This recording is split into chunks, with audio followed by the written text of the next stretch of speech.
Hello friends, स्वागत है आपका आपके अपने YouTube चैनल में। दोस्तों, आज हम देखेंगे कि कार्बनिक यौगिकों का नामकरण किस प्रकार करते हैं, यानी कि IUPAC नामकरण के बारे में जानेंगे। और इस वीडियो के बाद आप किसी भी कार्बनिक यौगिक का नामकरण कर लेंगे। मैं गारंटी देता हूं कि आप किसी भी कार्बनिक यौगिक का नामकरण कर लेंगे। दोस्तों, चलिए स्टार्ट करते हैं। अगर जो आपको कार्बनिक यौगिकों का नाम पूरी तरह से देखना है तो पूरी वीडियो देखिए, वरना स्किप कर सकते हैं, क्योंकि इसमें 10th लेवल से लेकर 12th तक के लेवल तक बताया गया है। यानी कि आप किसी भी क्लास में अगर पढ़ते हैं 10th 11th 12th, तो आपको क्या होगा, IUPAC नामकरण समझ में आ जाएगा। देखिए पहले IUPAC खलास, यहाँ पे देखिए IUPAC के क्या करते हैं, फुल फॉर्म से हम स्टार्ट करते हैं। तो international union of pure and applied chemistry. मान लीजिए कि अब इसकी जरूरत क्यों पड़ी, पहले इसकी जरूरत को हम समझ लेते हैं कि IUPAC नामकरण की जरूरत क्यों पड़ी। क्योंकि IUPAC नामकरण करना तो सभी लोग सिखा देंगे, लेकिन इसकी जरूरत क्या है, आखिर हम इसको क्यों पढ़ते हैं। दोस्तों, इसको हम इसलिए पढ़ते हैं क्योंकि मान लीजिए किसी कार्बनिक यौगिक का नाम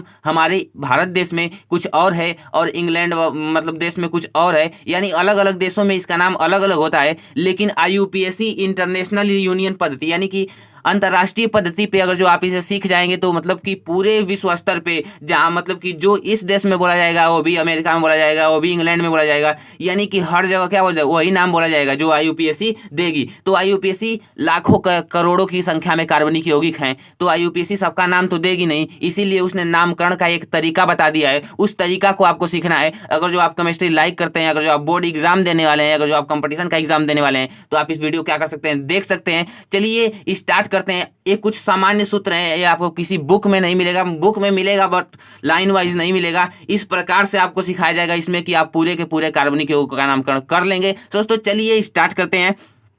आप यहाँ देख सकते हैं पहले प्रतिस्थापी लिखा है। प्रतिस्थापी में देखिए फ्लोरो, क्लोरो, ब्रोमो, आइडो। अब प्रतिस्थापी क्या होता है, कोई भी मान लीजिए कि हाइड्रोकार्बन होता है जिसमें हाइड्रोजन और कार्बन होते हैं। कोई भी कार्बनिक यौगिक में अगर जो हाइड्रोजन और कार्बन होता है तो जो समूह क्या करता है, उसको प्रतिस्थापित करता है हाइड्रोजन को, यानी हाइड्रोजन के स्थान पे जो लग जाता है आके, उसे प्रतिस्थापित कहते हैं। आप बस सिंपल ऐसा याद कर लीजिए कि उसे क्या कहते हैं, प्रतिस्थापित कहते हैं।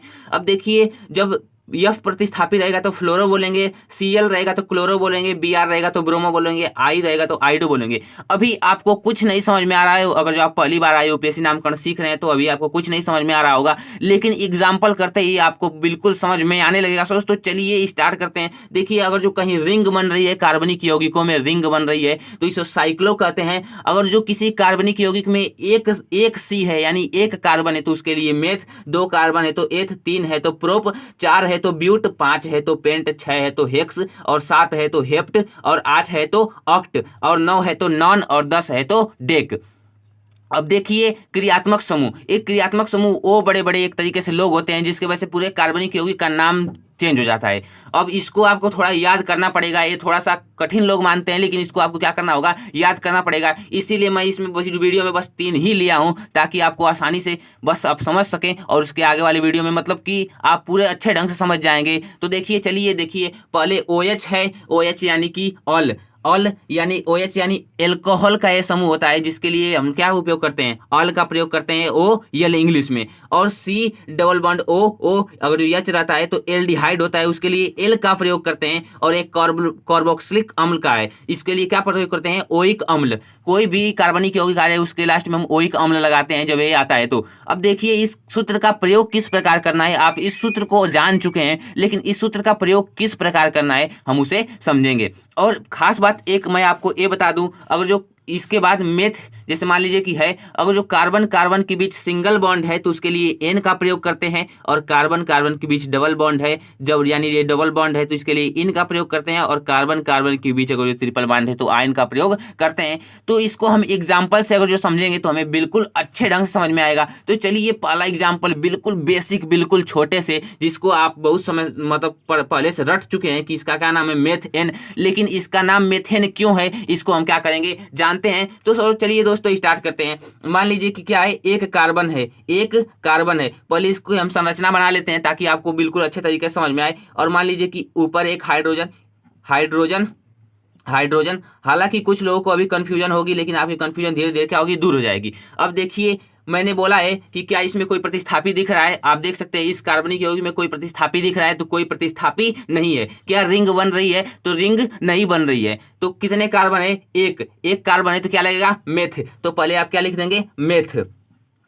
बिल्कुल बेसिक तरीके से देखिए आप यहाँ पे क्या लिख देंगे मेथ। और मैंने बोला था कि जब एक बांड रहेगा तो क्या बोलेंगे एन लिखेंगे। क्या लिखेंगे एन। तो यहाँ पे क्या लिखेंगे मेथ प्लस क्या लिखेंगे एन। मतलब कि आपको प्लस नहीं लिखना है, बस आपको समझाने के लिए मैं ये बता रहा हूँ। तो इसका क्या हो जाएगा मेथ, और जब आप संधि कर देंगे तो क्या हो जाएगा मेथेन, मेथेन। अब आपको समझ में आ चुका कि किस तरह से मेथेन का नाम पड़ा, यानी कि मेथ एन, मेथेन। बिल्कुल जीरो लेवल से, बिल्कुल जीरो से मैंने चालू किया है। तो चलिए अब दूसरा देखते हैं कि मेथ एथ। जब देखिए अब यहाँ पे कोई प्रतिस्थापी नहीं है, कोई रिंग नहीं बन रही है। कितने कार्बन है? 2 कार्बन, इसमें 1 2, तो इसमें क्या लिखेंगे एथ। तो क्या हो जाएगा, पहले हम लिख देंगे एथ। देखिए इसको हल्का समझते हैं, पहले लिख देंगे हम क्या एथ।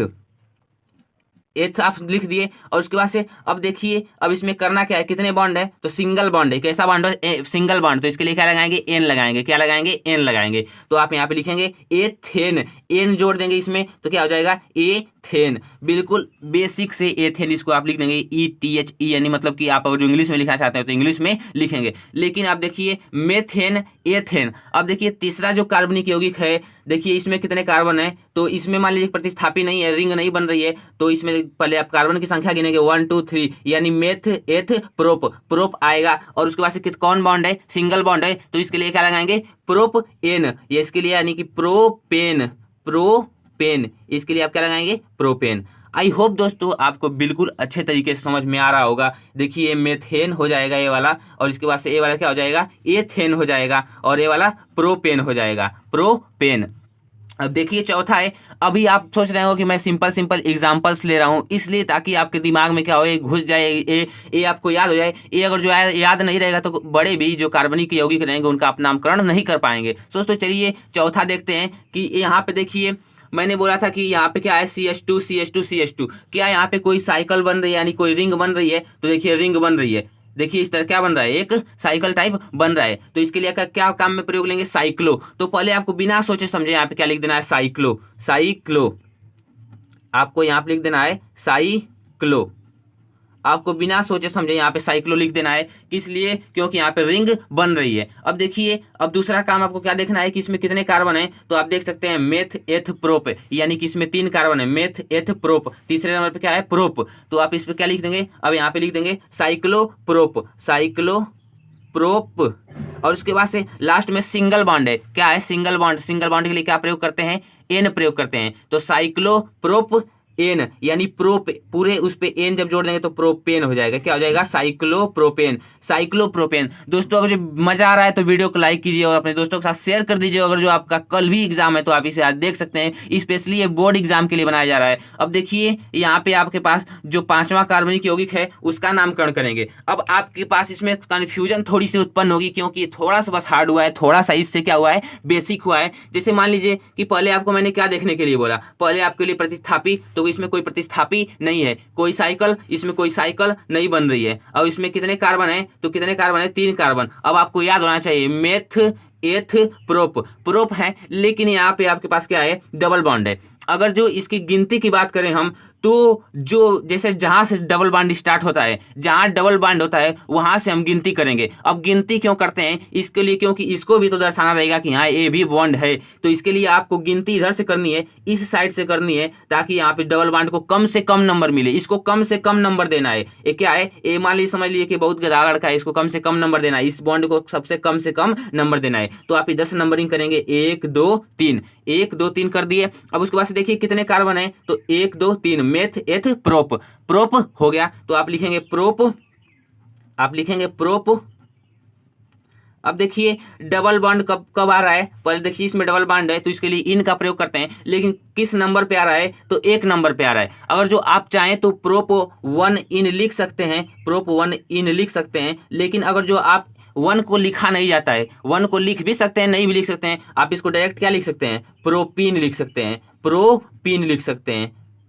आई होप दोस्तों आपको समझ में आ रहा होगा। इसको क्या लिख सकते हैं? प्रोप इन लिख सकते हैं। अब देखिए छठवां है कि मेथ एथ प्रोप ब्यूट। इसमें 5 कार्बन है ब्यूट। अब देखिए कोई साइकिल बन नहीं रही है, कोई रिंग नहीं बन रहा है, ना कोई प्रतिस्थापी है। तो आप इसकी गिनती करेंगे। अगर जो आप इधर से भी गिनती करते हैं 1 2 3 4, और इधर से भी गिनती करते हैं 1 2 3 4, तो गिनती क्या हो जाएगी, बराबर हो जाएगी, क्योंकि डबल बॉन्ड आपका किसमें पड़ रहा है, बीच में पड़ रहा है। किसमें पड़ रहा है, बीच में पड़ रहा है। तो इसके लिए आप क्या करेंगे, और आपके अंदर एक और कंफ्यूजन होगी, जैसे कि 1 2 3 4 और ये 2 और 3 के बीच में डबल बॉन्ड आ रहा है। किसके किसके बीच में आ रहा है, 2 और 3 के। तो आपको कंफ्यूजन होगी कि हम 2 पे लेंगे कि 3 पे लेंगे। तो जो कम होता है उसको लिखते हैं, यानी कि दूसरे नंबर पड़ रहा है, और इधर से भी कितने नंबर पड़ रहा है, 2 और 3 के बीच, तो इसमें भी 2 नंबर पे क्या आ रहा है, पड़ रहा है, यानी डबल बॉन्ड आपका दूसरे नंबर पे पड़ रहा है। तो आपको करना क्या है, पहले आपको इस तरह नंबरिंग कर लेनी है। नंबरिंग करने की जरूरत ही नहीं है इसमें, क्योंकि दोनों ओर से करेंगे तो एक ही, आप इधर से करिए या इधर से करिए, बात क्या है, बराबर है। तो देखिए इसमें कितने कार्बन है,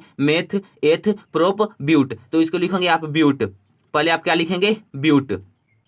अब देखिए दोस्तों इसमें कितने नंबर पे आ रहा है, 2 नंबर पे आ रहा है। इधर से भी 2 नंबर पे आ रहा है और इधर से भी 2 नंबर पे आ रहा है, क्योंकि कम नंबर वाला हम लेते हैं। 2 और 3 के बीच में है, लेकिन 2 नंबर को हम क्या करेंगे, लेंगे। तो but two in, but two इन, आप क्या करेंगे, इसको ब्यूट टू इन कर देंगे, ब्यूट टू इन। देखिए इसके डबल बॉन्ड के लिए क्या लगाते हैं, इन लगाते हैं, मैंने उधर ऊपर बता दिया है। अब देखिए दोस्तों यहाँ पे 7वां एग्जाम्पल, आप धीरे धीरे कार्बनिक यौगिकों के बारे में समझते जा रहे हैं। अब देखिए जो 7वां एग्जाम्पल है उसको देखते हैं। देखिए यहाँ पे आपको कितनी दिख रही है, यहाँ पे कोई ClBr जैसा कुछ दिख रहा है, तो आपको ClBr जैसा कुछ दिख रहा है। इस वाले उदाहरण में आपको ClBr जैसा कुछ दिख रहा है, यहाँ पे आपको Cl दिख रहा है, आपको Cl क्या हो रहा है, दिख रहा है। तो पहले मैंने बोला था कि पहले इसको क्या देंगे, वरीयता देंगे, इस प्रतिस्थापन मतलब प्रतिस्थापी को क्या देंगे, वरीयता देंगे। तो इसको पहले लिखेंगे, क्या लिखेंगे, क्लोरो, क्लोरो। पहले क्लोरो लिख दीजिए इसके लिए, जो फ्लोरीन रहता तो फ्लोरो लिखते, ब्रोमीन रहता तो ब्रोमो लिखते, आयोडीन रहता तो आइडो लिखते। अब हम क्लोरो लिख दिए। फिर देखिए मेथ एथ प्रोप। अब गिनती किधर से करेंगे ताकि इसको कम से कम नंबर मिले। अगर जो हम इधर से गिनेंगे तो ये 1 नंबर पे आ जा रहा है, मतलब कि एक तरीका से 1 नंबर पे आ जा रहा है। अगर जो हम इधर से गिनेंगे 1 2 3, तो ये तीसरे नंबर पे आएगा। आपको इसको कितने कम से कम नंबर देने हैं, इसको कम से कम नंबर देने हैं। आप समझ सकते हैं कि इसको कम से कम नंबर देने हैं, जिस तरह इसको डबल बॉन्ड को हम दे रहे थे। तो इधर से हम गिनेंगे 1 2 3। देखिए इसमें मेथ एथ प्रोप। अब आप क्लोरो लिख दिए, फिर प्रोप लिखेंगे आप, क्लोरो। अब देखिए कितने कार्बन है, 3, तो क्या लिखेंगे, प्रोप, प्रोप। और उसके बाद कितने बॉन्ड है, एक सिंगल बॉन्ड है, तो उसके लिए क्या लिखेंगे आप, एन लिखेंगे। तो प्रोप एन, एन मैं जोड़ दिया। इसी तरह आप जब संधि करेंगे तो क्लोरोप्रोपेन आपको क्या होगा, प्राप्त होगा, क्लोरोप्रोपेन। दोस्तों अगर जो आपको सच में वीडियो अच्छा लग रहा है, मतलब कि ये मेरी पहली ऐसी वीडियो है जिसमें मैं IUPAC नामकरण बता रहा हूँ, तो इसे आप क्या कर सकते हैं, शेयर कर सकते हैं, और मुझको भी थोड़ा सा आप क्या कर सकते हैं, सपोर्ट कर सकते हैं। तो दोस्तों चलिए अब 8वां एग्जाम्पल देखते हैं। 8वें एग्जाम्पल को हम देखते हैं। अब आपको यहाँ दिख रहा होगा कि यहाँ पे ट्रिपल बॉन्ड है। आप इसका नामकरण करके बताइए, कमेंट में इसका नामकरण करके बताइए। और जो आपका हो गया तो मैं क्या करूँ, अब इसका क्या करूँ, नामकरण करके बताऊं।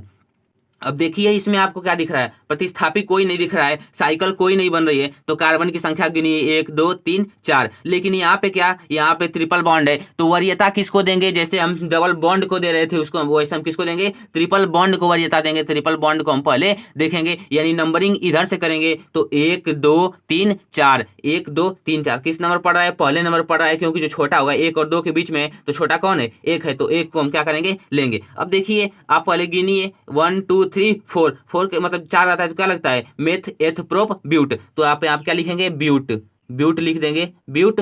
अब देखिए इसमें कौन सा बॉन्ड है, तो ए ट्रिपल बॉन्ड है। किस नंबर पे है, 1 नंबर पे। अगर जो आप 1 लिखना चाहें तो 1 लिखें, अगर जो आप 1 नहीं लिखना चाहते हैं तो ब्यूटाइन, सीधा आप इसको क्या कर लेंगे, पूरा लिख देंगे, ब्यूटाइन। अगर जो आपको कंफ्यूजन हो रहा है, देखिए यहाँ पे ब्यूटाइन। अगर जो आपको कंफ्यूजन हो रहा है तो आप किस प्रकार लिखेंगे, पहले आप लिखेंगे, देखिए इसको और फिर से लिख के दिखा देता हूँ एक बार। देखिए आप लिखेंगे ब्यूट, पहले आप ब्यूट लिखेंगे, किस नंबर पड़ रहा है, तो 1, ब्यूट 1, और उसके बाद से आइन, ब्यूट 1 आइन। और 1 को लिखते नहीं, इसको आप क्या लिख सकते हैं, ब्यूटाइन। इसको आप क्या लिख सकते हैं, ब्यूटाइन लिख सकते हैं, आप इसको ब्यूटाइन लिख सकते हैं। अब देखिए 9वां वाला, 9वां यहाँ पे आपके पास एग्जाम्पल है। यहाँ पे कोई साइकिल दिख रही है, कोई प्रतिस्थापी दिख रहा है, तो हाँ दिख रहा है, तो किसको वरीयता देंगे, पहले किसको लिखेंगे, प्रतिस्थापी को पहले लिखते हैं। मैंने इसमें बताया है। तो आपको क्या लिखना है, यहाँ पे पहले क्लोरो लिखना है, पहले लिखना है क्लोरो, क्लोरो, क्लोरो।